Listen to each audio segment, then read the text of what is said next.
अच्छा भाई, तो लास्ट क्लास में हमने पढ़ लिया था अपना प्रॉप पढ़ लिए थे।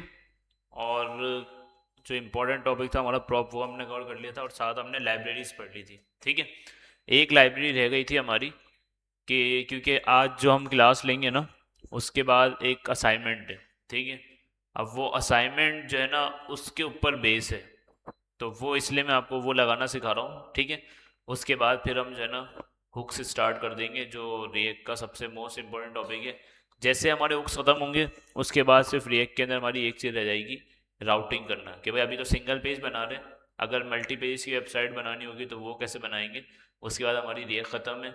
उसके बाद फिर समझा मैं मुश्किल से आधा घंटा या एक घंटा लगेगा मुश्किल से, जिसमें हम वीट पढ़ लेंगे। और वीट के बाद फिर नेक्स्ट जेएस के अंदर दो क्लासेस हमारी होंगी, और फिर इस तरह से हमारे तीनों चीज़ें कंप्लीट हो जाएंगी। ठीक है, तो मेन क्या है कि भाई रिएक्ट आनी चाहिए। तो जब ये रिएक्ट हम पढ़ रहे हैं, अगर डायरेक्ट हम नेक्स्ट स्टार्ट करते तो फिर हमें सारी चीज़ें स्टार्ट से करनी पड़ती।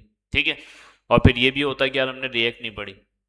तो रिएक्ट से स्टार्ट हमने किया है। वीट समझे इसका एक थोड़ा सा एक एडवांस चीज़ है, मतलब एडवांस से मुराद ये है कि अपडेटेड चीज़ है थोड़ी सी। कि भाई वीट जो है वो जब आप पढ़ेंगे तब आपको इसको मज़ीद बताएंगे। ठीक है, इतनी कोई मतलब रिएक्ट से ही निकली है वो। ठीक है, बस थोड़ी सी फास्ट है वो। ठीक है, कि भाई अभी हमने आपने देखा ना कि नोट मॉड्यूल्स का फोल्डर बना रहे थे, तो इतने टाइम बाद या जब भी कोई नई ऐप बनाते हैं रिएक्ट के ऊपर, तो आप देखते हैं कितना टाइम लगता है उसके ऊपर। ठीक है, बस यही काम जो है ना आपका वीट क्या करता है कि जो काम आप क्रिएट रिएक्ट ऐप करके बनाते हैं ना नोट मॉड्यूल्स रिएक्ट के अंदर, उसी वक्त बनना शुरू हो जाता है। वीट ये काम नहीं करता। वीट बोलता है कि भाई मैं प्रोजेक्ट बना देता हूँ, फिर आप npm आई चला लो। तो कान यहाँ से पकड़ो यहाँ से पकड़ो एक ही बात है, लेकिन वीट थोड़ा सा तेज है, फास्ट है। ठीक है, तो वो देख लेंगे जब आप पढ़ेंगे हम। अच्छा, हमने लास्ट क्लास के अंदर एक चीज़ छोड़ी थी, लॉगिन। हमने एंड डिज़ाइन कर लिया था क्योंकि खुद से बनाने बैठेंगे, और याद होगा हमने जब बनाना स्टार्ट किया था आप लोगों को मैंने बताया था तो कितना टाइम लगा था हमें। ठीक है, तो मैंने सिंपल बनाया बनाया उठा लिया है एंड डिज़ाइन से। अब हम सिंपल क्या करते हैं भाई, इसको फायर बेस मैंने यहाँ पे ओपन कर लिया। अब बस ये देख लेते हैं कि फायर बेस के साथ या किसी डेटाबेस के साथ किस तरह हम कनेक्ट कर सकते हैं। ठीक है, तो ऑलरेडी हमने एक डेटाबेस पढ़ा है फायर बेस, तो सिर्फ इसकी ऑथेंटिकेशन जो है ना लॉगिन करवा लेते हैं इसको। ठीक है, एक दफ़ा लॉगिन करना सीख गए, बाकी तो सारी चीज़ें आपको आती हैं। फिर जो असाइनमेंट मैं आपको दूंगा वो आपने फायर बेस के थ्रू कंप्लीट करना होगा। ठीक है, तो ऑथेंटिकेशन के अंदर चलते हैं इसकी, और यहाँ से इसका कंसोल भी ओपन कर लेते हैं ताकि हमें पता चल जाए कितने यूजर्स हमारे पास हैं यहाँ पे। अच्छा, व्यू डॉक्स और वेब के अंदर आने हैं। वेब के अंदर आके हम करते हैं इसको गेट स्टार्टेड। ठीक है, ये हो गया। अच्छा, यहाँ से हमें करना है, लेकिन सबसे पहले हम अपना थोड़ा सा ये कंसोल ओपन कर लें यहाँ पे।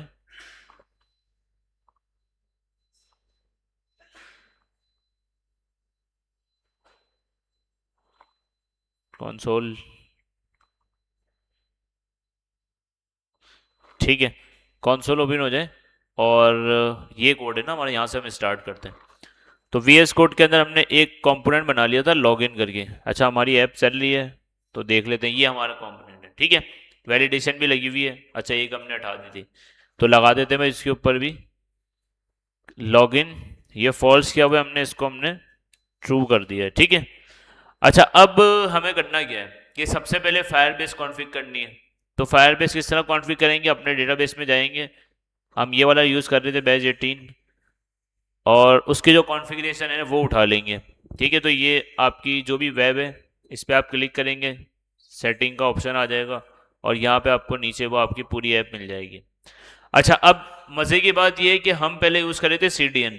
ठीक है, लेकिन अब हमने ये इंस्टॉल वाला, क्योंकि रिएक्ट के अंदर अब आ गए हैं, तो हम क्या करेंगे, अब कोई भी चीज़ जो है ना CDN के थ्रू नहीं लगाएंगे। हम सिंपल क्या करेंगे, उसको इंस्टॉल करेंगे अपने प्रोजेक्ट के अंदर और फिर यूज़ करेंगे। तो npm इंस्टॉल फायरबेस, ठीक है, कॉपी की मैंने कमांड। और हमारा जो प्रोजेक्ट चल रहा है यहाँ पे हमने इसको फायरबेस नीचे, अच्छा सिंपल npm इंस्टॉल फायरबेस लिखेंगे, फायरबेस आपके प्रोजेक्ट के अंदर इंस्टॉल हो जाएगी। और फिर आप जाके चेक भी कर सकते हैं कहाँ पे, पैकेज डॉट जेसन के अंदर। ठीक है। अच्छा, ये जब तक हो जाती है हमें, अच्छा यहाँ पे अगर देखने जाए ना, हम फॉर्म सबमिट कहाँ से कर रहा है, ये बटन से ना, सबमिट, अच्छा यहाँ से फॉर्म जा रहा है, ये रहा, on finish, on finish failed. अच्छा दो चीजें दे रहा है ये, दो फंक्शन इसके बने हुए हैं। एक में आपको वैल्यूज दे देगा ऑन फिनिश की, जैसे इसका मेथड आप जैसे सबमिट करेंगे वैल्यूज डाल के, ऑन फिनिश आपका कॉल होगा जिसके अंदर उसको वैल्यूज मिलेंगी, और वैल्यूज आपके पास कंसोल करवा रहा है, ठीक है। अगर कोई एरर आता है तो एरर के केस में उसने ऑन एरर शो किया हुआ है, सॉरी हाँ एरर इन्फो शो किया हुआ है, ठीक है, वो आपको यहाँ पे शो हो जाएगा। अच्छा अब ये इंस्टॉल हो जाए, उसके बाद फिर इसको जो है ना चला लेते हैं हम।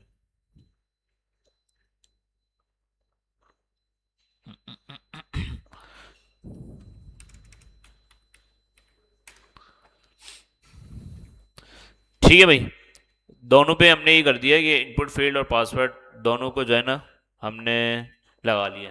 अब बस हमें करना क्या है भाई, इससे डेटा उठाना। अच्छा अभी हमने फायरबेस लगाई नहीं है, अगर इसके अंदर कोई हम डेटा ऐड करते हैं, जैसे मैंने इसके अंदर लिख दिया भाई आसिफ लिख दिया, और इधर पासवर्ड मैंने इसको दे दिया, ठीक है, पासवर्ड यहाँ से आप देख भी सकते हो भाई, ठीक है। इंस्पेक्ट करके देखते हैं क्योंकि वो कंसोल के अंदर हमें डेटा ऐड करके दे रहा है ना, तो देख लेते हैं यहाँ पे क्या दे रहा है हमें।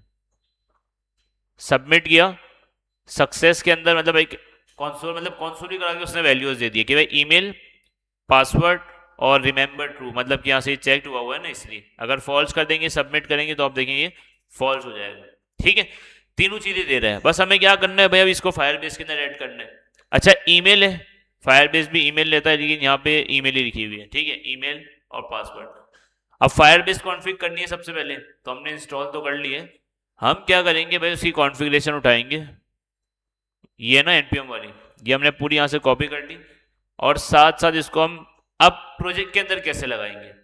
तो जब भी आप किसी भी मतलब प्रोजेक्ट के अंदर अपने किसी भी चीज़ की कॉन्फ़िगरेशन करते हैं ना, ठीक है, तो उसके लिए एक चीज़ होती है फोल्डर स्ट्रक्चर के अंदर कॉन्फ़िग, मतलब आप जो है ना, ये भी स्टैंडर्ड है, लोग फॉलो करते हैं कि अगर कॉन्फ़िगरेशन कर रहे हैं ना, तो आप एक फोल्डर बना दें कॉन्फ़िग का, और उसके अंदर जितनी भी आपकी ऐप की कॉन्फ़िगरेशन है जिससे भी रिलेटेड, अगर फायरबेस यूज़ कर रहे हैं, सुपरबेस यूज़ कर रहे हैं, या फिर मोंगोडीबी यूज़ कर रहे हैं, कुछ भी, तो उस हिसाब से जो है ना आप अपने फोल्डर स्ट्रक्चर रखें। तो कॉन्फ़िग के नाम से एक फोल्डर बनाया जाता है, उसके अंदर हम कर देते हैं भाई फायरबेस डॉट जेएस, ठीक है, और ये सारा कोड यहाँ पे ऐड कर देते हैं। अच्छा पहले हम क्या कर रहे थे, सीडीएन लगा रहे थे, लेकिन अब हमने इंस्टॉल कर दी, तो ये क्या करेगा, फायरबेस में जाएगा और स्लैश ऐप, मतलब ऐप के अंदर से जो जो चीज़ें हमें चाहिए होगी वो लाके हमें दे देगा। अच्छा एनालिटिक्स हमें नहीं चाहिए, ये सारी चीज़ें हम हटा देते हैं, ठीक है, और ये भी कमेंट सारे हटा दिए हमने, और ये भी हमने हटा दिया, ठीक है, ऐप इनिशियलाइज हो गई है। अच्छा अब हमें ऑथेंटिकेशन करनी है इसकी, तो ऑथेंटिकेशन अगर करनी है तो फायरबेस क्या बोल रहा है भाई हमें, कि पहले इंपोर्ट कर लो गेट ऑथ को। अच्छा अब हम क्या करेंगे भाई, इसी तरह से फायरबेस स्लैश ऑथ यूज़ करेंगे क्योंकि हमने लाइब्रेरी इंस्टॉल कर ली है, तो सिंपल इसको कॉपी करके अपने पास लेके आ जाते हैं हम, ठीक है, और ऑथ को इनिशलाइज करना है, ठीक है, तो हमने यहाँ से ही कॉपी किया और यहाँ से ऑथ को इनिशलाइज कर दिया, ठीक है, इतना काम हमने कर लिया। अब हमें क्या यूज़ करना है, इसका लॉगिन यूज़ करना है, तो लॉगिन यहाँ पे कहाँ पे आएगा, साइन अप न्यू यूज़र, मतलब साइन अप करना है हमें, ठीक है, न्यू यूज़र। तो सिंपल ये पूरा कोड, अच्छा हमारे पास गेट ऑथ भी आ गया, ठीक है, गेट ऑथ ऑलरेडी मंगा लिया है। अगर हमें क्रिएट न्यू यूज़र करना है तो उसके लिए हम ये वाला मेथड उठाते हैं, और ये कहाँ से इंपोर्ट होगा, ऑथ से। तो हम सिंपल यहाँ पे क्या करते हैं भाई, जो काम हम पहले कर रहे थे ना वही कर रहे हैं, ठीक है। जो चेंजेस है ना वो मैं आपको बता दूंगा, ठीक है। एक चेंज तो ये पता चलिए कि हम लिंक नहीं लगा रहे हो, अब हम लाइब्रेरी इंस्टॉल कर रहे हैं, ठीक है। और जिस तरह आपको दे रहे हैं कि भाई फायरबेस स्लैश है, फायरबेस स्लैश और इस तरह से Firebase slash storage, Firebase slash fire store, इस तरह से चलेगा हमारा, ठीक है। आगे क्रिएट यूजर, अच्छा अब ये क्रिएट यूजर मुझे कॉल कहाँ पे करना है, बस अब ये काम रह गया मेरा, बस ठीक है। अब ये कॉल कहाँ पे करना है मुझे, यहाँ तो नहीं करना कॉल क्योंकि यहाँ तो कोई सबमिट बटन है नहीं, तो मुझे यहाँ से क्या करना पड़ेगा, जो जो चीज़ हमें, देखिए यहाँ पे सिर्फ हम क्या कर रहे हैं कॉन्फ़िगरेशन। अच्छा ये वाली चीज़ हमने इंपोर्ट एक्सपोर्ट जब जावास्क्रिप्ट पढ़ रहे थे तो हमने ये सीखा था कि भाई मतलब जो चीज़ आपको उस फाइल के अंदर रखनी हो आप रखें, और उसके बाद जो चीज़ आपको दूसरी फाइल में चाहिए वो आप एक्सपोर्ट कर दें। तो यहाँ पे देखिए मैंने इसको इंपोर्ट कर लिया है, ठीक है। अब मुझे एक्सपोर्ट करना पड़ेगा इसको, लेकिन पहले चलते हैं हम लगाना कहाँ पे इसको, हमें कंपोनेंट के अंदर लॉगिन वाले में, ठीक है। तो कब लगेगा वो, जब हमारा ऑन सबमिट जो है ना कॉल होगा, ऐसा ही है, यही लगेगा। अच्छा, अब लगने के बाद देखें इसके पास अभी क्या एरर देगा ये, अगर मैं चलाऊं तो बोले भाई create user with email password is not defined, user auth is not defined, email is not defined, password is not defined, मतलब कुछ भी इसको नहीं मिल रही। तो ये ऑथ कहाँ से आएगा इसके पास, फायरबेस से। तो फायरबेस से अगर हम ये रहा, तो हम यहाँ से जब एक्सपोर्ट करेंगे तब जाके हमें मिलेगा ना ये। तो हम सिंपल क्या करते हैं, यहाँ से जो जो चीज़ें हमें चाहिए ना वो एक्सपोर्ट कर लेते हैं। एक तो हमें ऑथ चाहिए होगा, और सेकंड हमें क्या चाहिए होगा, क्रिएट वाला। ठीक है, क्रिएट वाला मेथड और ऑथ चाहिए होगा। ठीक है, यहाँ से हमने एक्सपोर्ट कर दिया। यहाँ पे आके हमें सिंपल क्या करना है, इसको कोई भी चीज़ आपको चाहिए ना रिएक्ट के अंदर, तो आप सिंपल उस चीज़ पे जाएं, सिलेक्ट करें और कंट्रोल स्पेस प्रेस करें। तो वीएस कोड आपको जो है ना सजेशन दे देगा कि आपको वो चीज़ कहाँ से इंपोर्ट करनी है, फायरबेस स्लैश ऑथ से या फिर फायरबेस ऑथ से। अच्छा, तीनों चीज़ें गलत बता रही है। ठीक है, तो हमें खुद से इंस्टॉल करनी पड़ेगी, इसको इंपोर्ट करनी पड़ेगी। इंपोर्ट, अच्छा डिफॉल्ट एक्सपोर्ट नहीं हो रही तो इसलिए मुझे ब्रैकेट लगाने ज़रूरी है। ठीक है, डॉट स्लैश, पहले फोल्डर सॉरी कॉम्प फाइल से बाहर निकल गए हम, उसके बाद फिर फोल्डर से बाहर, फिर हमारे पास कॉन्फ़िग आ गया और फिर हमारे पास फायरबेस आ गई। ठीक है, और यहाँ पे हमें क्या मिल जाएगा भाई, ऑथ मिल जाएगा और साथ साथ हमें मिल जाएगा यहाँ पे क्रिएट यूजर। दोनों चीज़ें हमारे पास आ गई है। तो अब ये दोनों चीज़ें तो हल हो गई हैं। अब ये ईमेल और पासवर्ड कहाँ से आएगा मेरे पास, ईमेल पासवर्ड कहाँ से आएगा। ये वैल्यूज के अंदर हमें क्या मिल रहा था, एक ऑब्जेक्ट मिल रहा था। अगर मैं यहाँ पे वैल्यूज डॉट ईमेल कर दूं तो मेरे पास आ जाएगा भाई, हाँ भाई आ जाएगा, आ जाएगा ना। या एक तरीका और भी है, हम इसको डीस्ट्रक्चर कर लें, हम इस कॉन्सोल को हटाएं और इसको बोल दें भाई कॉन्स्ट ऑब्जेक्ट का डीस्ट्रक्चर करना है, कहाँ से निकालना है, वैल्यूज से। वैल्यूज हमने ऐड कर दी, वैल्यूज के अंदर पूरा ऑब्जेक्ट मिल रहा है। यहाँ पे हम सिर्फ ईमेल निकाल लेंगे और क्या मिल रहा है, पासवर्ड। ठीक है, आप डायरेक्ट भी यहाँ पे हम दे सकते हैं। आई भाई ये समझ चीज, तो ये ना भाई, तो वही जावा स्क्रिप्ट ही है, कोई रिएक्ट वाली चीज नहीं है। ठीक है, ये सारे काम भी हम करते हुए आ रहे हैं। बस यूजर जैसे हमारे पास आ जाए, हम उसको बोलते हैं भाई यूजर हमें दिखा दो।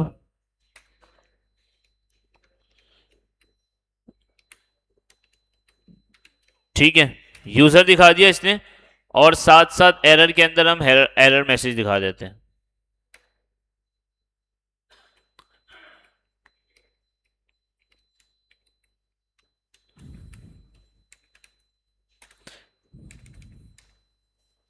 ठीक है भाई, एरर दिखा दिया पूरा। अब चला के देखते हैं। ठीक है, लॉगिन से हमें वैल्यूज मिल रही है और फायरबेस के अंदर हमारे पास कोई ऐसा यूजर तो नहीं है जो पहले से एग्जिस्ट करता हो, ये देख लेते हैं हम। ऑथेंटिकेशन, और ठीक है नया यूजर निकाल लेते हैं, कोई मसला नहीं है। ठीक है, अभी मोहम्मद आसिफ 4 सिंह की गिटअप हमने लास्ट लॉगिन किया था वो आ रहा है। अब हम एक काम करते हैं, यहाँ से नया यूजर लॉगिन करते हैं।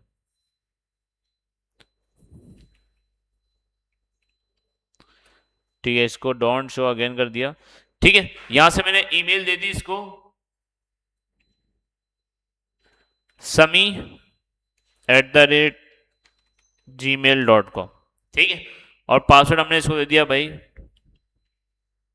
ठीक है भाई, ये पासवर्ड हमने दे दिया। अब जैसे ही सबमिट करेंगे, आ गया भाई यूजर। इसका मतलब कि हमारा यूजर ऐड हो गया है। ये देखिए समी आ गया, वेरीफाइड, ये सारी चीजें आ गई है। अगर यहाँ पे आके देखें तो रीलोड करना पड़ेगा। आ गया भाई, बस यही था। अब आप बताएं कि इसके अंदर रिएक्ट के अंदर क्या चेंज है। मेरे ख्याल से सिर्फ एक ही चेंज होगा, वो क्या था कि भाई एनपीएम की जगह हमने, मतलब लिंक की जगह हमने एनपीएम किया। बाकी तो मेरे ख्याल से अभी तक कोई चेंज नहीं है, सारा काम हमें रिएक्ट ने बना बनाया दे दिया, मतलब इस फॉर्म ने डिजाइन वाले ने। ठीक है, इसको अपनी तरह से आप सेट भी कर सकते हैं। ठीक है, पैडिंग मार्जिन कार्ड वार्ड कुछ भी बना के आप सेट कर सकते हैं, लेकिन सारी चीज़ें इससे बनी बनाई हमें दे दी।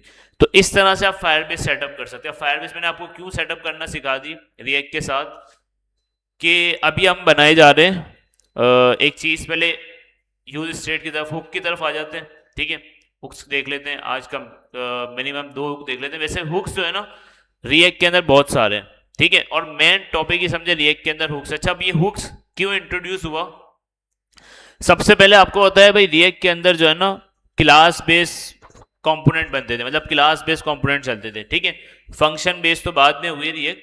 अब होता क्या था कि भाई देखें, कंपोनेंट के अंदर हमें, चले पहले इसको नीड क्यों पड़ी इस हुक की वो समझने के लिए पहले हमें एक काम करना पड़ेगा, ठीक है। वो काम करके देखते हैं कि भाई क्या ज़रूरत पड़ गई हमें कि हम जो है ना हुक यूज़ करें, ठीक है, या जो हम हुक पढ़ने जा रहे हैं वो यूज़ करें, ठीक है। तो ऐप डॉट जेएस के अंदर ही कर लेते हैं। फॉर एग्जाम्पल, अब तक हमने देखिए सारी चीज़ें कर ली, वेरिएबल बनाना भी सीख लिया, एरे ऑब्जेक्ट सारी चीज़ें देख ली। हमने एक काम नहीं किया, वो ये नहीं किया कि किसी वेरिएबल को अपडेट नहीं किया, ठीक है। अब मुझे आप बताएं, खुद बताएं मुझे, ठीक है। मैं यहाँ पे सिंपल एक वेरिएबल बना रहा हूं, let user name equal to, ठीक है, जॉन कर दिया। अब इसको मुझे अपडेट करना है, मैं यहां पे आता हूं सिंपल और इसको शो करवा देता हूं S1 के अंदर,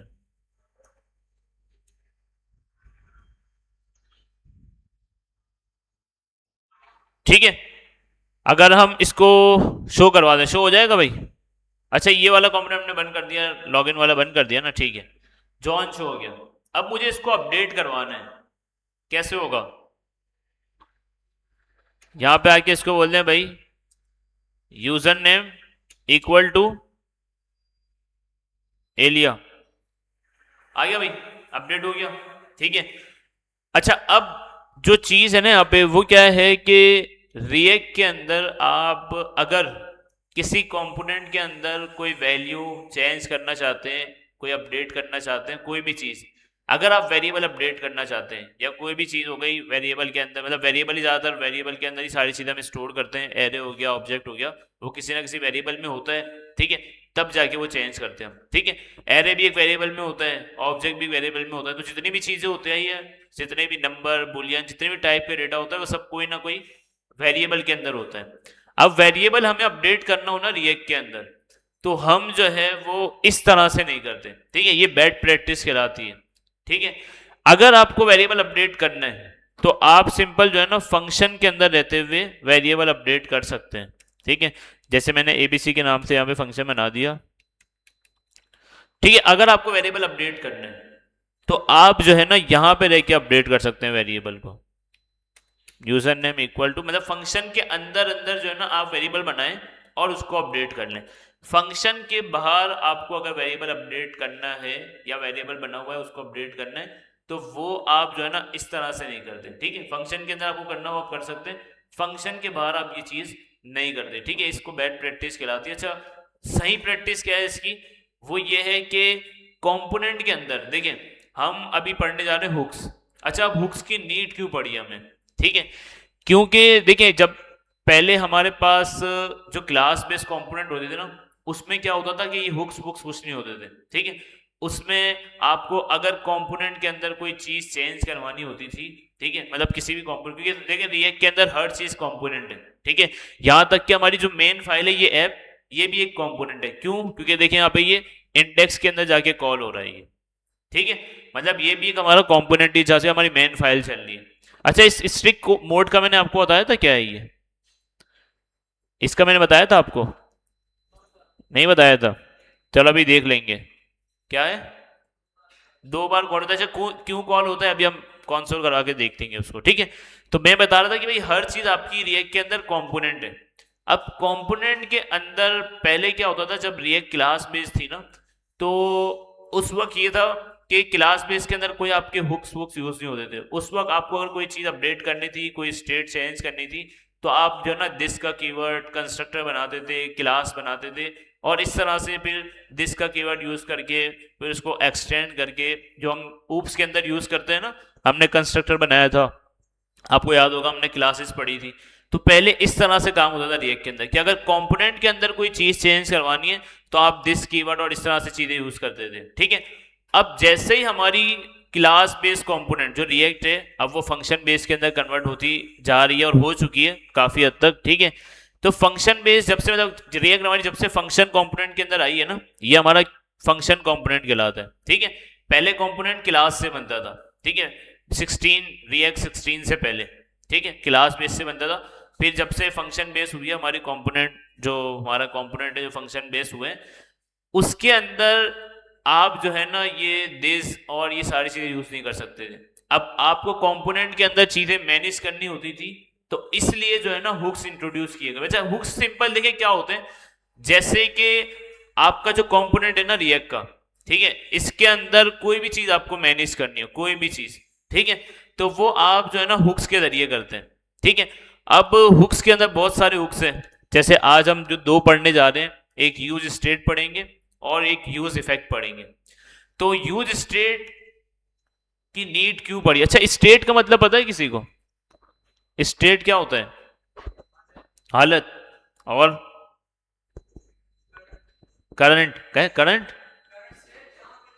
अच्छा, करंट जगह जहां पे डेटा सेव हो रहा हो, ठीक है, करंट स्टेट, ठीक है। यही यूज स्टेट बेसिकली क्या है, देखें एक हुक है, ठीक है, इसका काम ही यही है कि आपका देखिए कोई भी आपसे पूछे ना भाई यूज स्टेट क्या है, ठीक है, एक तो हुक्स का मैंने आपको बता दिया, यूज स्टेट है क्या, आप सिंपल उसको ये आंसर दें कि कंपोनेंट के अंदर डेटा मैनेज करने के लिए हम यूज स्टेट यूज करते हैं, मतलब स्टेट यूज करते हैं, ठीक है। सवाल इंटरव्यूज के अंदर यही होता है कि भाई यूज स्टेट क्या है, ठीक है। तो सिंपल आप ये बता सकते हैं कि भाई कंपोनेंट के अंदर डेटा मैनेज करने के लिए हम यूज स्टेट का हुक यूज करते हैं, ठीक है। अब डेटा मैनेज किसी भी तरीके से हो सकता है, कोई वेरिएबल यहाँ से कोई वेरिएबल आ रहा है उसके अंदर कोई वैल्यू अपडेट करनी है, क्योंकि मैंने आपको एक चीज बता दी कि आप डायरेक्ट वेरिएबल जो है ना जिस तरह से हम करते हुए आ रहे हैं ना, नीचे लाइन के अंदर आके असाइन कर देते हैं वैल्यू, रिएक्ट के अंदर हम जो है ना इस तरह नहीं करते, ठीक है। रिएक्ट कंपोनेंट के अंदर कोई भी हमें चेंज करना हो, वो हम जो है ना रिएक्ट के जो हुक्स हैं उसको यूज करके करते हैं। अच्छा, अब पहला हुक जो हम पढ़ने जा रहे हैं वो है यूज स्टेट। अच्छा, ये मिलेगा कहां से भाई हमें? ये मिलेगा हमें रिएक्ट के अंदर से, तो हम इसको इंपोर्ट कर लेते हैं। कहां से आएगा भाई? फ्रॉम रिएक्ट, ठीक है। ये रिएक्ट का हो गया। अच्छा, हुक की पहचान पता है क्या है? कि उस हुक के नाम के आगे जो है ना हमेशा यूज लगा हुआ होगा, ठीक है। ये मतलब जिसने भी ये लाइब्रेरी बनाई है, और हम खुद भी अपने बना सकते हैं, जैसे कि अभी हम यहाँ पे सीख रहे हैं use state, use state hook, ठीक है। इस तरह से use effect, use call back, use memo, use layout, इस तरह से बहुत सारे, यूज कॉन्टेक्स्ट, इस तरह से बहुत सारे जो है ना इसके हुक्स हैं। यहां तक कि अगर हम अपना भी बनाएंगे ना हुक, हम अपना भी बना सकते हैं कस्टम हुक, तो हम अपना भी बनाएंगे ना तो उसका नाम भी हम यूज माई हुक, ठीक है, या यूज क्लास, इस तरह से कोई भी मतलब यूज लगाना जरूरी है, ठीक है, कि भाई उससे पता चल जाए कि हाँ भाई ये हुक है, ठीक है। तो एक ये भी एक तरीका है भाई, ठीक है। अगर आपको हुक बनाना है तो आप ये स्टैंडर्ड इसका फॉलो करेंगे, ठीक है। अच्छा, यूज स्टेट मैंने इंपोर्ट तो कर लिया। अगर देखने जाए कि यूज स्टेट के अंदर हमें मिल क्या रहा है, तो हम सिंपल कंसोल करके देखते हैं यहाँ पे। अगर इस यूज स्टेट को कॉल करें तो हमें मिलता क्या है, ठीक है। उसके बाद फिर इसको चला के देखते हैं। अच्छा, एम्प्टी है, इसको कर देते हैं हेलो, ठीक है। क्या बोल रहा है? यूजर नेम नहीं मिल रहा, user name is not defined. अच्छा, हमने फंक्शन के अंदर कर दिया इसको, ठीक है। तो देखिए भाई हमारे पास क्या आ रहा है भाई, रीलोड करते हैं। क्या आ रहा है भाई? फंक्शन आ रहा है। मैंने यूज स्टेट को क्या किया भाई? कॉल किया। कंसोल के अंदर क्या आ रहा है भाई? फंक्शन। ये क्या कर रहा है? एक पैरामीटर रिसीव कर रहा है, और पैरामीटर के अंदर क्या ले रहा है? ये इनिशियल वैल्यू, ठीक है, कि भाई ये पैरामीटर के अंदर बोला कि भाई मुझे इनिशियल वैल्यू दो। अगर हमने इसको इनिशियल वैल्यू यहाँ पे दे दी, अच्छा इनिशियल वैल्यू हम इसको क्या देंगे भाई? मैंने इसको बोल दिया भाई आसिफ दे दी मैंने, ठीक है। तो अब देखिए मेरे पास क्या आ रहा है भाई, अब देखिए इसने मुझे एक एरे दे दिया, ठीक है, और उस एरे के अंदर फर्स्ट पैरामीटर के अंदर क्या आ रहा है? मेरा नाम लिखा हुआ आ रहा है, ठीक है, मतलब जो भी एक तरह से समझ ले वेरिएबल आ रहा है, और सेकंड क्या आ रहा है? फंक्शन आ रहा है, ठीक है। अच्छा, अब एरे है, अगर मुझे इसमें से एरे में से देखिए फर्स्ट वैल्यू जो आ रही है वो मुझे निकालनी है, कैसे निकालूंगा मैं? कैसे करें? अगर इसके आगे मैं जीरो कर दूं ऐसे भी निकल जाएगा, ठीक है। अच्छा, ये दो दफा क्यों आ रहा है ये मैं आपको बता रहा था कि देखिए इनिशियल हुक, इंस्टॉल हुक, ये जो हमारा स्ट्रिंग मोड है ना, ये हमें बहुत सारे ऐसे एरर्स होते हैं, ये वैसे रिएक्ट के अंदर उन्होंने पहले से लगाया हुआ है, अगर आप इसको हटाना चाहें तो हटा सकते हैं। यहाँ पे इंडेक्स डॉट जेएस के अंदर ये है आपका स्ट्रिंग मोड, इसकी वजह से आपको 2 बार जो है ना वो शो कर रहा है। अच्छा, ये शो इसलिए 2 बार कर रहा है क्योंकि भाई स्ट्रिक मोड हमने अभी तो बंद कर दिया। स्ट्रिक मोड बेसिकली क्या होता है, कुछ आपके ऐसे एरर्स होते हैं जो आपको जो है ना डायरेक्ट शो नहीं होते, ठीक है, मतलब कोई इंटरनली एरर्स होते हैं। तो ये स्ट्रिक मोड क्या करता है, अगर आप इनेबल रखते हैं, इसको बाय डिफॉल्ट इनेबल ही रखना चाहिए, ठीक है, इनेबल आप रखते हैं ना, तो क्या करता है कि आपके कुछ ऐसे एरर जो आपको शो नहीं हो रहे होते ना, जिसकी वजह से आपकी एप्लीकेशन क्रैश कर रही है लेकिन आपको पता नहीं चल रहा होता, तो ये स्ट्रिक मोड जो है ना आपको शो करवा देता है, ठीक है। तो इससे फायदा होता है, तो इसलिए इसको ऑन ही रखना चाहिए ताकि हमें पता चल जाए कि भाई एरर आ कहाँ से रहा है, किस जगह से आ रहा है, ठीक है। अच्छा, नाम आ गया। अच्छा, इस तरह तो हम कर सकते हैं, लेकिन मुझे बताएं कोई और तरीका, क्योंकि आपको होता है एरे आ रही है, मतलब यहां से आपको रिटर्न के अंदर क्या मिल रही है, एरे। तो अगर एरे मिल रही है, इसको हम डी स्ट्रक्चर कर सकते हैं। एरे एक जगह से आ रही है मेरे पास, ठीक है, तो अगर इसको मैं कंसोल की जगह, मैंने इस तरह लिखा था ना यूज स्टेट, और इसके अंदर मैं लिख दिया मैंने इस तरह। अब मुझे इसको डी स्ट्रक्चर करना, क्योंकि आपको पता है इसके अंदर रिटर्न में क्या मिल रहा है, एरे। तो मैं सिंपल यहाँ पे क्या करूंगा भाई, एक वेरिएबल बनाऊंगा और एरे डी स्ट्रक्चर करना है, मैंने डी स्ट्रक्चर कर लिया। अच्छा, फर्स्ट वैल्यू में मुझे क्या मिल रहा था, नेम मिल रहा था, नेम मिल रहा था, मैं इसको बोलता हूँ नेम, ठीक है। और सेकंड पैरामीटर में क्या मिल रहा था मुझे, फंक्शन, ऐसा ही है। तो मैं सिंपल यहाँ पे सेट फंक्शन कर देता हूँ, सॉरी सेट नेम कर देता हूँ, ठीक है। अच्छा, अब आप बोलेंगे सर ये आपने ये पहला वाला नाम तो चलो ठीक है, मतलब जो डी स्ट्रक्चर आपने किया है, ठीक है, फर्स्ट वैल्यू के अंदर उसके पास आ रहा था नेम, तो उसको नेम ने, अब आपको होता है एरे में से जो भी वैल्यू आ रही होती है हम वैसे भी सेव कर सकते हैं किसी भी नाम से, तो हमने उसको नेम के नाम से सेव कर लिया। और सेकंड हमने उसको कैसे सेव कर लिया, जो फंक्शन आ रहा था उसको हमने सेट नेम से सेव कर लिया, ठीक है। अब ये बताता हूं भाई सेट नेम क्या होता है। अच्छा, अगर मैं अभी नेम को कंसोल करूं तो मेरे पास क्या आएगा,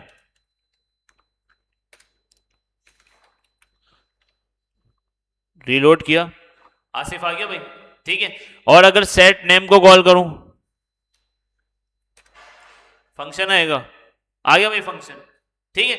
अच्छा, अब मैं इसकी कहानी बताता हूं आपको कि सेट नेम जो है ना, बेसिकली ये जो फर्स्ट वाली वैल्यू है ना आपकी स्टेट के अंदर, ये जो आपकी फर्स्ट वाली वैल्यू है, ये आपकी सेव करती है आपकी इनिशियल वैल्यू, ठीक है, और इनिशियल वैल्यू आपकी वेरिएबल कहलाती है, ठीक है।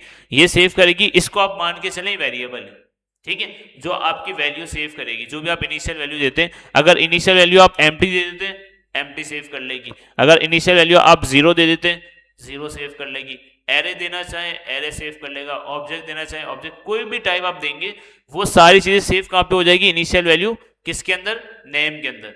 मतलब कि वैल्यू सेव हो रही है कहां पे, एक तरह से वेरिएबल, ये जो फर्स्ट वैल्यू ना आपकी, इसको आप वेरिएबल कंसीडर कर सकते हैं, ठीक है।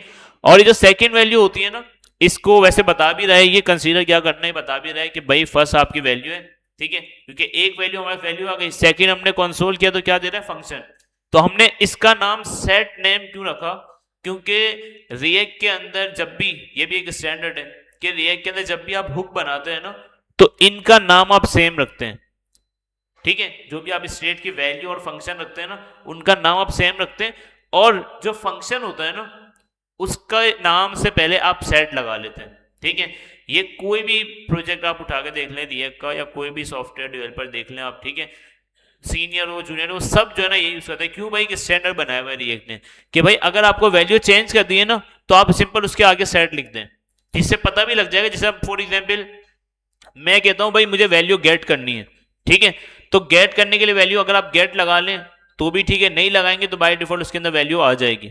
मतलब जैसे कि मैंने इसके गेट नहीं लगाया, लेकिन देखने में यही लग रहा है कि वैल्यू इसमें आ जाएगी, लेकिन सेट करनी है मुझे वैल्यू, ठीक है। तो अगर मैं इसको सिंपल यहां पे भी नेम कर देता तो पता ही नहीं चलता क्या है, ठीक है। तो जब भी आपको वैल्यू सेट करनी हो, मतलब एक तरह से ये बोल रहा है कि ये वाली जो चीज है ना फंक्शन आपकी, ये आपकी चीज, मतलब जो वेरिएबल आपका है ना उसको सेट कर देगी, अपडेट कर देगी, ठीक है।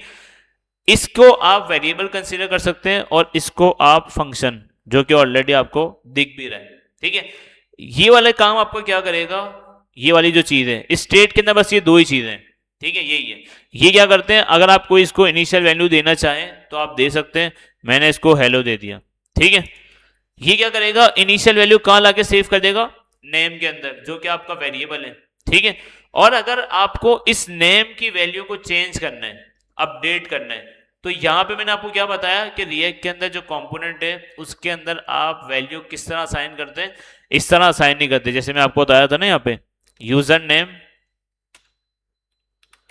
इक्वल टू वर्ल्ड, आप इस तरह से रिएक्ट के अंदर असाइन नहीं करते। अच्छा, इस तरह अगर आपको करना ही है वेरिएबल अपडेट तो आप वो फंक्शन के अंदर कर सकते हैं, फंक्शन के बाहर आप नहीं कर सकते। कर सकते हैं लेकिन बहुत बैड प्रैक्टिस है। इसलिए कंपोनेंट के अंदर जब भी आपको कोई वैल्यू शो करवानी है, रखवानी है, वो आप सिंपल स्टेट से यूज करेंगे, ठीक है। और उसको अपडेट करवाना है तो अपडेट करने के लिए आप इसका फंक्शन है सेट नेम, उससे आप उसको अपडेट करेंगे, ठीक है। अब वो कैसे अपडेट करते हैं ये देख लेते हैं। अच्छा, अगर अभी मैं इस नेम को यहाँ पे कॉल करवा दूं, मेरे पास आ जाएगा भाई, हेलो आ जाएगा। अच्छा, ये कंसोल बंद कर देते हैं, ठीक है। वेरिएबल आ गया मेरे पास। अब मुझे इसको अपडेट करवाना है, तो अपडेट करने के लिए मुझे कोई ना कोई बटन चाहिए होगा, ऐसा ही है। तो हम बटन ले लेते हैं यहाँ पे, और बटन के अंदर हम, अच्छा ये दो चीजें आ गई, इसको हम डिव के अंदर रैप कर देते हैं, क्योंकि रिएक्ट बोलता है भाई एक ही चाइल्ड होना चाहिए, ठीक है। रैप करने के बाद सिंपल इसको हम बोल देते हैं भाई आपका है फंक्शन अपडेट के नाम से हमने बना दिया, और यहां पे अब ऑन क्लिक कॉल होगा, ठीक है। ऑन क्लिक के अंदर हम क्या करेंगे, सेट नेम कॉल कर देंगे, क्योंकि मैंने आपको बताया कि इस तरह से अगर आपको, क्योंकि देखिए इस स्प्रेड को अपडेट करना है ना, तो आपको ये वाली चीज नहीं करनी है, ठीक है। अगर आपको ये चीज करनी है, मैंने आपको बता दिया फंक्शन के अंदर अंदर आप कर सकते हैं, फंक्शन के बाहर आप करेंगे ना तो वो कंपोनेंट के अंदर काउंट होगी, और कंपोनेंट के अंदर आपको कोई भी चीज मैनेज करनी है वो आप स्टेट के थ्रू मैनेज करेंगे, ठीक है। कोई भी डेटा आपको मैनेज करना है पूरे कंपोनेंट के अंदर, ठीक है। अगर एक कंपोनेंट के अंदर फॉर एग्जांपल आपका ये पेज है, क्या हो गया इसको, अच्छा हमने ये कॉल नहीं किया, तो हम कॉल किस तरह करेंगे भाई, अगर डायरेक्ट हम सेट कर देंगे तो फंक्शन खुद ही कॉल हो जाएगा, तो हम क्या करेंगे उसको कॉल बैक फंक्शन बनाएंगे, और यहां पे हम इसको बोलेंगे सेट नेम, और इस तरह इसको हम अपडेट करेंगे, ठीक है। स्टेट को बनाना इस तरह से आपने, ठीक है। उसकी वैल्यू अगर आपको यूज करनी है तो आप ये नेम करके जो फर्स्ट वैल्यू है वो सब जगह आप यूज करेंगे, लेकिन अगर उसकी वैल्यू अपडेट करवानी है तो रिएक्ट के अंदर हम इसको सेट नेम से या जो भी उसका नाम रखेंगे उस तरह से अपडेट करेंगे, ठीक है। तो मैंने इसकी वैल्यू अपडेट करनी है, सिंपल इसको कहूंगा सेट नेम इक्वल टू, यहाँ पे इसको कर देते हैं भाई नेम के अंदर क्या आ रहा है हेलो, मैं इसको देता हूं वर्ल्ड, ठीक है। इस चीज को हम बंद कर देते हैं, ये मैंने आपको सिर्फ समझाने के लिए बताया था, ठीक है। रिएक्ट के अंदर आप इस तरह नहीं करेंगे, ठीक है भाई। रीलोड किया, जैसे अपडेट किया वैल्यू अपडेट हो गई, ठीक है। अच्छा, वैल्यू अपडेट, अब जैसे ही वैल्यू, मतलब रिएक्ट के अंदर आपको बस यही करना है कि जब भी आपको वैल्यू कॉल करनी है, वैल्यू शो करवानी है, आप वेरिएबल नहीं बनाएंगे, आप स्टेट बनाएंगे। स्टेट बेसिकली आपका वेरिएबल ही है, ये फर्स्ट वैल्यू आपकी वेरिएबल है, ठीक है। और अगर आपको चेंज करना है तो आप ये असाइन की जगह क्या यूज करेंगे, सेट नेम, मतलब जो भी आपके फंक्शन है उस स्टेट का, और उसकी मदद से आप इस तरह से इसको अपडेट करवा लेंगे। अब वही वाली एग्जाम्पल है कि अगर यहाँ पे एरे होगा तो यहाँ पे हम एरे अपडेट करवा देंगे, ठीक है। ऑब्जेक्ट होगा ऑब्जेक्ट करवा देंगे, नंबर होगा नंबर करवा देंगे, जो चीज इनिशियल आप सेट करते हैं, इनिशियल अपडेट एम्प्टी करते हैं, यहाँ पे एम्प्टी भी आप सेट करवा सकते हैं, ठीक है। अच्छा, अब रिएक्ट के अंदर क्या होता है कि जब भी आप स्टेट आपकी जो है ना चेंज होती है, रिएक्ट के अंदर किसी कंपोनेंट के अंदर जब भी आपकी कोई स्टेट चेंज होती है, आपका कंपोनेंट जो है वो री रेंडर होता है, ठीक है। ये बहुत इंपॉर्टेंट चीज है री रेंडर वाली। ये जितनी भी, मैं समझे कि रिएक्ट के जितने भी टॉपिक है ना, समझे सारे इंटरव्यू के अंदर पूछे जाते हैं, जितने भी टॉपिक हैं, ठीक है। जहां यहाँ तक हमने जितने भी टॉपिक पढ़ लिए ना, समझे जिस के बारे में आपको बताया ना, सारे सवाल रिएक्ट के अंदर होते हैं, मतलब इंटरव्यू में अंदर, ठीक है। क्योंकि रिएक्ट है ही छोटी सी, तो अब जावास्क्रिप्ट की बात करें, जावास्क्रिप्ट बहुत बड़ी है, तो बहुत सारी चीजें उसमें पूछी जाती है। अब रिएक्ट है ही छोटी सी, तो उसके अंदर जो चंद चीजें, मतलब इंटरव्यूअर सारे सवाल आपसे कर देता है कि जेएसएक्स बताओ क्या होता है, रिएक्ट क्या है, फिर उसके बाद कंपोनेंट क्या है, फिर स्टेट क्या है, फिर प्रॉप क्या है, फिर यूज, मतलब सारी चीजें जो पूछ लेता है। क्यों, उसको पता है गिनती के 10-12 सवाल हैं, ठीक है, पूरी रिएक्ट के अंदर ये कर लो। वैसे सवाल ज़्यादा हैं, लेकिन मैं मिसाल दूँ कि जो बड़े बड़े जो मेन चीज़ें हैं, जैसे हुक्स है और भी राउटिंग है, बहुत सारी चीज़ें, तो इस तरह से छोटी चीज़ें तो क्या करते हैं भाई, सारे सवाल पूछ लेता है आपसे। तो इसलिए ये वाला सवाल भी होता है कि रिएक्ट के अंदर जो है री रेंडर क्या होता है, या कंपोनेंट आपका री रेंडर कब होता है। तो जब भी आपके कंपोनेंट के अंदर जैसे ही कोई स्टेट चेंज होगी, आपका कंपोनेंट क्या होगा, री रेंडर होगा। अच्छा अब ये क्या बोल रहा हूं भाई, समझ नहीं आ रही, तो चले मैं इसको करके देखते हैं। फॉर एग्जाम्पल मैं सिंपल यहां पे कंसोल लगा रहा हूं, ठीक है, मैंने इसको बोल दिया रनिंग, ठीक है, ये कंसोल हम हटा देते हैं, और ये वाली चीज मैंने आपको समझाने के लिए बताई थी, ये भी हटा देते हैं, ठीक है। अभी मैंने देखिए रनिंग चल रहा है, रीलोड किया, रनिंग चल रहा है। स्ट्रिक्ट मोड हम बंद कर देते हैं 2 मिनट के लिए, या अभी बंद ही कर देते हैं, फिर आपको मैंने बता दिया कि भाई आपका जो है वो एरर हैंडलिंग के लिए आपको बहुत काम आता है, ठीक है। कंपोनेंट जैसे मेरा चला, मेरा जो है ना ये रनिंग चल गया, ठीक है। अब जब भी मैं कंपोनेंट मेरा मतलब जो भी कोई चीज मेरे कंपोनेंट के अंदर अपडेट होगी, अपडेट हुई, वापस मेरा क्या चला भाई, वापस मेरा कंपोनेंट चला। मतलब कि आपके कंपोनेंट के अंदर जब भी स्टेट के अंदर चेंज आएगा, आपका कंपोनेंट क्या होगा, वो री रेंडर होगा, मतलब कि वापस से वो कॉल होगा और वापस से वो चलेगा, ठीक है। और वापस चलेगा तो आपको पता है क्या होगा भाई, ये वापस से कंसोल चलेगा, कंसोल चलेगा तो वापस आपको प्रिंट शो करेगा। अच्छा वापस में अगर अपडेट कर दूं, वापस चल रही है, ठीक है। अच्छा अब एक दफा अपडेट हो गई है, अगर मैं इसकी चेंज कर दूं वैल्यू वर्ल्ड की जगह यूजर, तो अब देखें भाई क्या होगा भाई, रीलोड हुआ, वापस चला, जैसे अपडेट किया वापस चल गया, ठीक है। तो जब भी आपके स्टेट के अंदर चेंज आता है कंपोनेंट के, तो कंपोनेंट क्या करता है भाई, री रेंडर होता है, ठीक है। ये बात बिठा लें अपने माइंड के अंदर कि जब भी कंपोनेंट के अंदर कोई चेंज आता है, आपका कंपोनेंट री रेंडर होता है, ठीक है। अब वो स्टेट की मदद से आएगा चेंज, ठीक है, या अभी देखते हैं और क्या हम चीजें पढ़ते हैं, लेकिन अब तक हमने स्टेट पढ़ी है तो यहां तक रहते हैं, आगे जाके प्रॉप से भी चेंज आ सकता है और बहुत सारी चीजें, ठीक है। लेकिन अभी फिलहाल हमने स्टेट कवर कर लिया, तो स्टेट के अंदर कोई चेंज आएगा, कंपोनेंट री रेंडर होगा, और आपका जो भी काम आपने किया होगा वापस आपको शो हो जाएगा, ठीक है।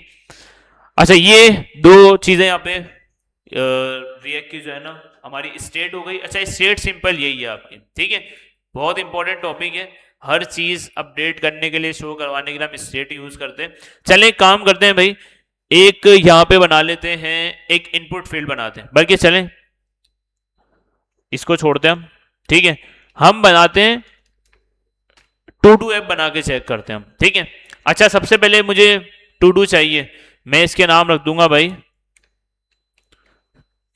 टू डूज, और इसको कर देंगे भाई सेट टू डूज, ठीक है। और टू डूज इनिशियल कुछ रखवा भी देते हैं हम, तो मैं इसको बोलता हूं भाई एप्पल बोल दिया इसको, ठीक है, और इसको मैंगो बोल दिया, ठीक है, दो रखवा दिए। अब मुझे यहां पे टू डूज को रेंडर करवाना है एरे, तो एरे को हम रेंडर किस तरह करवाते हैं रिएक्ट के अंदर, मैप चला के, मतलब कि लिस्ट रेंडर करवानी है आपको तो आप मैप चलाएंगे, तो पहले यूएल यूएल के अंदर करवा लेते हैं, तो यूएल लगेगा पहले, और यूएल के अंदर हम कर्ली ब्रैकेट, और अब क्या आएगा यहाँ पे टू डूज डॉट मैप, क्योंकि आपको होता है देखिए टू डूज मैंने यहाँ पे ऐड किए, ये जाके कहां पे सेव हो जाएंगे, टू डूज के अंदर, और टू डूज एक वेरिएबल है तो अपने अंदर वो वेरिएबल के अंदर अपने टू डूज जो एरे सेव कर लेगा। ये क्या करेगा भाई, मैं वैसे ही बता रहा हूं, ये क्या करेगा, ये वाला काम करेगा, टू डूज इक्वल टू, ठीक है, स्टेट आपका ये काम करेगा, जो भी इनिशियल वैल्यू देंगे ना, जिस तरह वेरिएबल में करते हैं सेम यही काम करेगा, ठीक है। अच्छा रनिंग को भी हो गया हमारा, मैप चला दिया, मैप क्या करता है आपके, मैप हमने मेथड चला दिया, मैप क्या करता है आपसे कॉल बैक फंक्शन लेता है, तो हमने इसको बोल दिया भाई पहली वैल्यू लेगा ये वैल्यू, सेकंड ये लेगा इंडेक्स, और उसके बाद एरो फंक्शन चल गया हमारा, और इसी लाइन के अंदर अगर हम एक ही लाइन के अंदर रिटर्न करना चाहते हैं तो मैंने इसको बोल दिया भाई एल आई, और एल आई के अंदर वी के अंदर रखवा देंगे वैल्यू, और की हम क्यों देते हैं भाई, ताकि वो यूनिक चाइल्ड कंसीडर कर ले उसको, ठीक है। यही किया था हमने इससे पहले भी जब लिस्ट रेंडरिंग सीखी थी। आ गए भाई, लिस्ट आ गई। अच्छा अब मैं चाह रहा हूं कि जैसे ही एक बटन हो मेरे पास, जिसको हम बना देते हैं ऐड टू डू,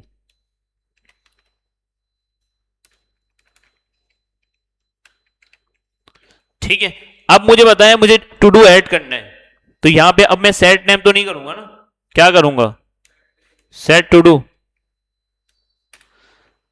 अब मुझे बताएं कि यहां पे मैं क्या करूं, मुझे टू डू के अंदर एक और टू डू ऐड करना है, क्या कर दूं, पुश कर दूं, पुश नहीं करूं?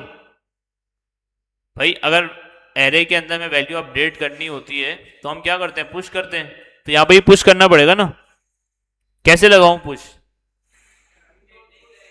है स्प्लाइस और पी डॉट है todos dot push, V dot push. क्या बात है भाई। भाई स्टेट देखो, रिएक्ट के अंदर आप जो है ना ये पुश वाला यूज नहीं करते। अगर आपको स्टेट, मैंने आपको क्या बोला, देखो जो भी चीज आपको अपडेट करनी है आप इसके अंदर दे दो बस। ये फंक्शन आपको क्या करे, यहाँ पे आप पुश नहीं करते, ठीक है। यहाँ पे आप क्या करते हो, अगर स्टेट आपको चेंज करवानी, ये बोलेगा भाई आप मुझे जो वैल्यू दोगे ना इसके अंदर, मैंने इसके अंदर बोल दिया इसको, क्या बोल दिया मैंने, इसको बोल दिया भाई इसके अंदर आप रख दो कीवी रख दो। अब ये क्या करेगा पता है, क्या करेगा ये पूरे इस एरे को जाके इससे रिप्लेस कर देगा और इससे क्या रखवा देगा, ये कीवी रखवा देगा, ठीक है। मतलब ये वैल्यू उसकी अपडेट करता पूरी रिप्लेस कर देगा उसको। देखें भाई, रीलोड किया, जैसे ऐड टू डू किया सारी वैल्यू चली गई, ठीक है ना। लेकिन मैं चाहता हूं कि भाई पुरानी वैल्यू रहे और नई जो मैं ऐड कर रहा हूं वो भी रहे। क्या करेंगे उसके लिए? कोई चीज पढ़ी थी हमने एडवांस जावास्क्रिप्ट के अंदर कि भाई पुरानी वैल्यू भी रहे और नई वैल्यू जो मैं ऐड कर रहा हूं वो भी रहे। याद है किसी को? एडवांस जावास्क्रिप्ट के अंदर पढ़ा था हमने, नहीं याद? स्प्रेड ऑपरेटर पढ़ा था हमने कि अगर स्प्रेड कर देंगे तो पुरानी वैल्यूज भी आ जाएंगी और नई जो हम ऐड करना चाहते हैं वो भी चली जाएगी। तो हमने एरे वाला ही पढ़ा था, ऑब्जेक्ट वाला ही पढ़ा था। तो रिएक्ट के अंदर जो है ना एरे वाला बहुत यूज होता है। तो मैं इसको क्या बोलूंगा भाई, डॉट डॉट डॉट और प्रीवियस वैल्यूज किसमें, टू डूज में। तो मैंने इसको बोल दिया टू डूज कॉमा, और जो नई वैल्यू मैं ऐड कर रहा हूं चाह रहा हूं वो भी आ जाए। तो अब आगे देखते हैं, रीलोड किया, जैसे ऐड टू डू ऐड किया, ऐड हो गया भाई, वापिस ऐड किया, हो रहा है भाई, हो गया, टू डू ऐड हो गया। लेकिन अब मैं चाह रहा हूं कि ये तो सेम सेम वैल्यू बार बार अब ऐड कर रहा है ना, मैं चाह रहा हूं कि एक इनपुट फील्ड लो और इनपुट फील्ड के अंदर हम जो लिखे ना वो जाके ऐड हो जाए, ठीक है। तो ये हम करते हैं, एक इनपुट फील्ड बना लेते हैं यहाँ पे,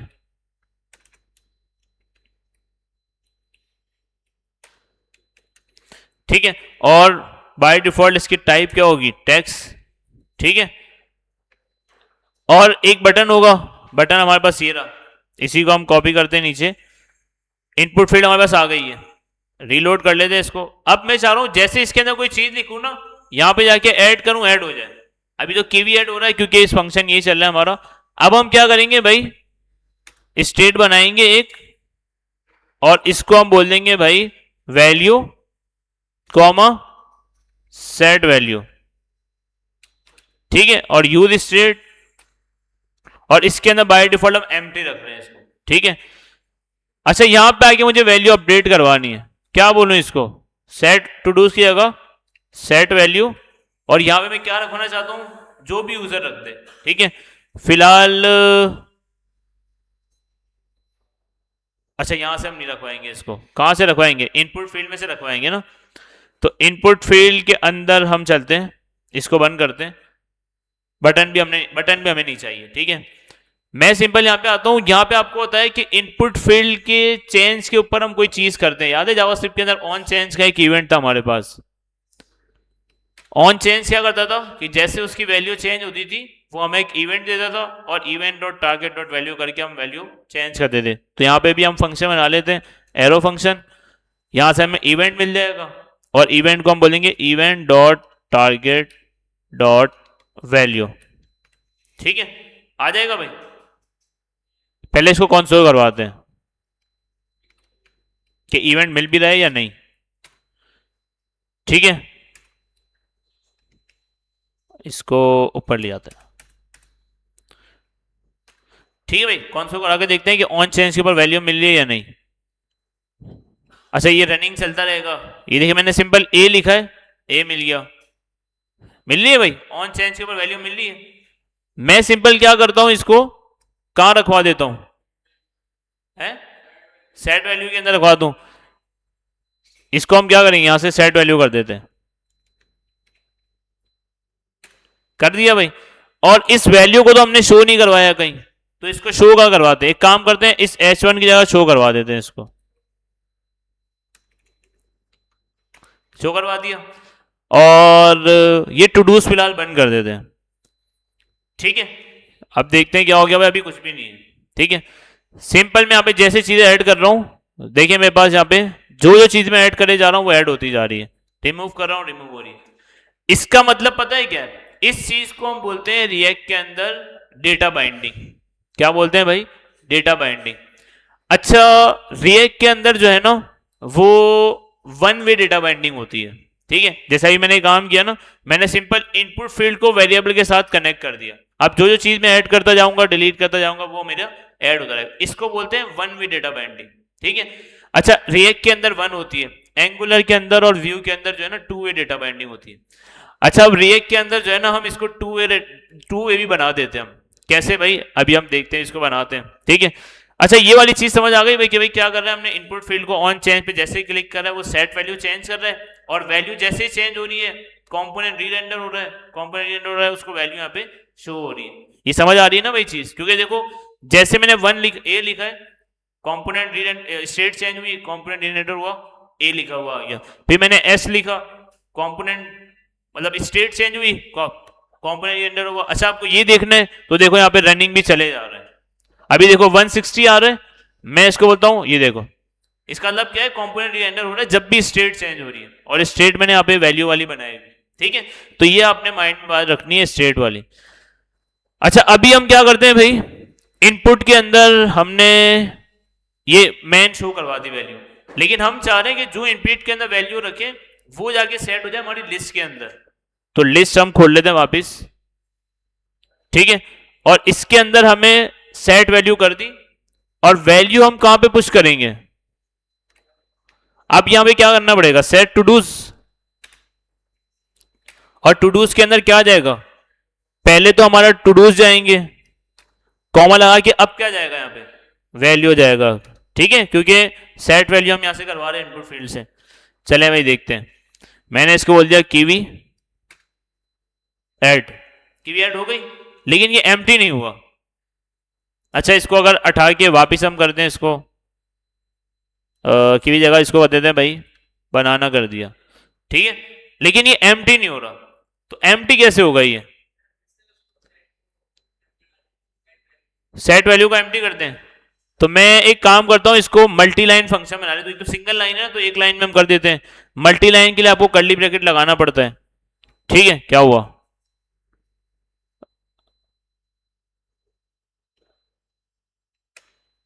ठीक है, ठीक है भाई, मल्टी लाइन बना दिया। तो पहले तो सेट टू डू कर दे, और साथ साथ वैल्यू को क्या कर दे? ये एम्प्टी कर दे। ठीक है, अब देखते हैं भाई, रिलोड किया, जैसे मैंने इसके अंदर कीवी ऐड किया, ऐड टू डू हो गया, अभी भी नहीं किया भाई। अब क्या करें भाई? इसने कर तो दिया होगा, लेकिन पता है क्या, इसकी वैल्यू जो है ना वो इनपुट फील्ड के साथ कनेक्टेड नहीं है। ये जो मैं आपको अभी बात बता रहा था ना, ये कि वन वे डेटा बाइंडिंग क्या होती है कि उसने डेटा ऐड किया, डेटा बाइंड हो गया। टू वे डेटा बाइंडिंग क्या होती है कि अगर आप अभी देखें, अभी वैल्यू क्या नहीं हो रही इसकी? एम्प्टी नहीं हो रही, हालांकि मैंने एम्प्टी करवा दी है यहां से। ठीक है, तो आपको पता है इनपुट फील्ड के अंदर हमारा एक डिफॉल्ट प्रॉप होता है, वो सॉरी डिफॉल्ट हमारे पास क्या होता है? एट्रीब्यूट होता है, जिसको क्या बोलते हैं? वैल्यू। इसके अंदर मुझे क्या देना चाहिए? क्या देना चाहिए? अगर मैं देखिए वैल्यू किसकी सेट करवा रहा हूं मैं यहाँ पे? Set value. तो अगर मैं यहाँ पे इसको वैल्यू दे दूं इनपुट फील्ड के अंदर, अब ये हमारी हो गई है टू वे डेटा बाइंडिंग कि भाई बिल्कुल हमने जो है ना वैल्यू को अटैच कर दिया है इनपुट फील्ड से, कि अब जो वैल्यू ऐड होगी वो शो हो जाएगी और दूसरी वैल्यू एम्प्टी हो जाएगी। अगर हम चला के देखें की भी ऐड किया, ऐड हुआ, एम्प्टी कैसे हुई? क्योंकि हमने सेट वैल्यू क्या कर दिया? उसकी एम्प्टी कर दी, और वैल्यू कहाँ हमने रखी हुई है? इनपुट फील्ड को जाके दी हुई है। तो जैसे उसकी वैल्यू अपडेट हुई, कंपोनेंट रीरेंडर हुआ, वैल्यू के अंदर एम्प्टी चली गई और वो खाली हो गया। ठीक है, तो इस चीज को हम करवा देते हैं इसको एंगुलर व्यू की तरह। रिएक्ट के अंदर भी ये काम करवा देते हैं हम, टू वे डेटा बाइंडिंग, कि बिल्कुल अब इनपुट फील्ड जो है ना वो कनेक्टेड हो गई है बटन के साथ, कि भाई जैसे वैल्यू के अंदर चेंज आएगा वैल्यू अपडेट हो जाएगी, वैल्यू मतलब जो भी एम्प्टी करवानी है एम्प्टी हो जाएगी, मतलब बिल्कुल अटैच हो गई है दोनों। ठीक है, तो इस चीज को हम बोलते हैं रिएक्ट के अंदर टू वे डेटा बाइंडिंग। ठीक है, वन वे भी देख लिया हमने, टू वे भी देख लिया हमने। तो इसी तरह से हम जो है ना, ये देखें ऐड हो रहे हैं भाई, टू डूज ऐड हो रहे हैं, ये हमारी टू डू ऐप सिंपल बन गई है। सही है भाई, आप टू डू ऐड करते जाएं, जितने टू डू ऐड करने आप ऐड करते जाएं, जो जो चीजें ऐड करनी है वो आप करते जाएं, कोई मसला नहीं है। ठीक है, अच्छा अभी तो मैंने कहा किया है स्टेट के अंदर सेव किया है, मतलब एरे बन रहा है, एरे के अंदर सेट होती जा रही वैल्यू, पुरानी भी नई भी। ठीक है, तो अगर एक चीज और कर लेते हैं, ठीक है, टू डू ऐड कर दिया मैंने, अगर मुझे सारे टू डू एम्प्टी करवाने हैं तो मेरे पास एक बटन होगा डिलीट ऑल का, डिलीट ऑल का बटन यहां पे बनवा लेते हैं हम।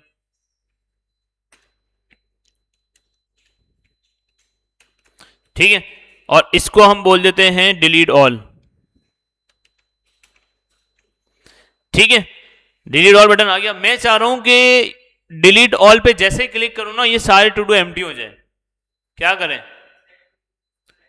सेट टू डू एम्प्टी, ये पूरा फंक्शन कॉल कर लें,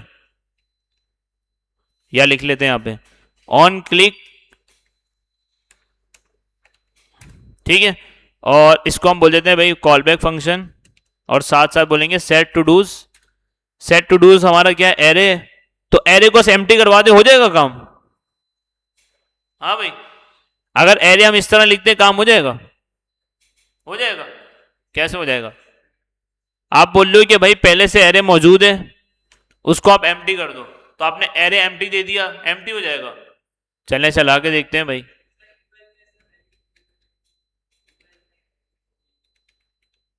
ऐड हो रहे हैं सारे। अगर मैं यहां पे डिलीट ऑल करूं, एम्प्टी हो जाएगा भाई। यूएल में क्या करना पड़ेगा, वैल्यू को एम्प्टी करना पड़ेगा। हाँ भाई, अभी होगा या नहीं होगा, मैंने सिंपल देखिए क्या किया, जितने भी टू डूज थे डिलीट ऑल के ऊपर सबको एम्प्टी कर दिया, हो जाएगा एम्प्टी या नहीं होगा। भाई जावास्क्रिप्ट वाला सवाल है भाई, ऐसा कौन सा सवाल कर दिया मैंने। मुझे एक बात बताएं, वेरिएबल एरे इक्वल टू, ये कर दिया मैंने, नीचे आके मैं इसको बोलूं एरे इक्वल टू एम्प्टी, होगा नहीं होगा, एम्प्टी हो जाएगा नहीं होगा, होगा ना। तो फिर यहां पे क्या हो रहा है भाई, हो जाएगा ना। कौन सा मुश्किल सवाल पूछ लिया, जावास्क्रिप्ट भाई, जावास्क्रिप्ट। चलो ऐड कर लेते हैं सारे, हो गए सारे टू ऐड, जैसे डिलीट किया एम्प्टी हो गए, तो इस तरह से डिलीट ऑल भी आपके हो गए, ऐड भी हो गए। बस अब क्या रह गया, टू डू ऐप के अंदर क्या रह गया हमारा, एडिट एंड डिलीट, वो हम आप पे छोड़ देते हैं।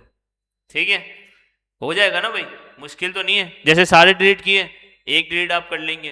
ठीक है, इनपुट फील्ड की आपके पास इंडेक्स जा रहा होगा, इंडेक्स से आप मैच करवा के ऐड कर देंगे, और डिलीट करना है डिलीट कर देंगे आप। ठीक है, तो ये एक छोटा सा आपके लिए टास्क है, टू डू ऐप आपने बनानी है। ठीक है, और क्या ही अच्छा हो जाए, मतलब आज आपका टास्क पोर्टल पे ऐड हो जाएगा टू डू ऐप का विथ रिएक्ट। ठीक है, अच्छा अगर मैं बोलूं कि टू डू ऐप बनानी है जावास्क्रिप्ट के अंदर, ठीक है, तो कितना टाइम लगेगा टू डू ऐप बनाने में जावास्क्रिप्ट के अंदर, है 3 घंटे 10 मिनट? नहीं नहीं, खुद से बनानी है भाई, 10 मिनट में बना लोगे टू डू ऐप, सही है। और रिएक्ट के अंदर फिर कितनी देर में बनाओगे? हाँ भाई, अगर देखा जाए ना, तो जावास्क्रिप्ट के अंदर आप क्या करोगे भाई, document dot gate member ID यही करते रहोगे आप। ठीक है, कि भाई उसकी वैल्यू गेट कर ली, इसकी वैल्यू गेट कर ली, इसको अपडेट कर दिया, इसको डिलीट कर दिया, ये करते रहोगे। रिएक्ट के अंदर आपको सिंपल एक स्टेट बनानी है, एक मैप रेंडर करवाना है, और वहीं पे बटन ऐड करके सेट वैल्यू गेट वैल्यू, बस। ठीक है, तो जावास्क्रिप्ट के कंपेयर किया जाए रिएक्ट के साथ, तो जावास्क्रिप्ट के अंदर कोई बंदा 10 मिनट के अंदर, वैसे 10 मिनट तो बहुत ज़्यादा बता दिया आपने, ठीक है, थोड़ा कम कर लो उसको। ठीक है, तो चले फॉर एग्जाम्पल 10 मिनट के अंदर कोई जावास्क्रिप्ट के अंदर टू डू ऐप बना लेता है ना, सिंपल विदाउट यूआई। ठीक है, तो रिएक्ट के अंदर वो आप जो है ना 5 मिनट में बना सकते हो। ठीक है, तो इतनी इजी आपकी रिएक्ट है कि अगर बंदा जो है ना वहाँ पे डॉक्यूमेंट डॉट गेट आईडी करता रहेगा, इतने में यहाँ पे बन जाएगी। ठीक है, ये तो मैंने आपको समझाने में बताई है इतनी, वरना सिंपल आप ऐड करें। एक स्टेट का काम है यहाँ पे, देखें एक स्टेट लगी और यहाँ पे आपकी मैप रेंडर हो रहा है और साथ साथ इनपुट फील्ड हमने दिए ताकि वो डेटा ऐड करे, मतलब दो स्टेट का आपका काम हुआ है बस। ठीक है, नेम तो हमने सिंपल ऐसे ही प्रैक्टिस के लिए देखी थी हमने। ठीक है, तो ये हमारी जो है ना टू डू ऐप बन गई है, साथ साथ हमने डिलीट भी करवा दिया है। ऐड और अपडेट, सॉरी एडिट और डिलीट वो आप करवा लेंगे। ठीक है, आपका असाइनमेंट ये है। और क्या ये अच्छा हो जाए कि फायरबेस मैंने आपको लगाना सिखा दी है, तो आप जो है ना todo app with Firebase बना लें। ठीक है, ऑप्शनल है, अगर आप वैसे भी बना लेंगे तो ठीक है, लेकिन जो अच्छा हो जाएगा कि आप जो है ना फायरबेस के साथ बना लें। ठीक है, तो फायरबेस भी लगाना मैंने आपको सिखा दिया, कोई रिएक्ट के अंदर ऐसी चेंजेस नहीं है। ठीक है, बस हमारा लास्ट टॉपिक रह गया यूज इफेक्ट का, और फिर हम एंड करते हैं।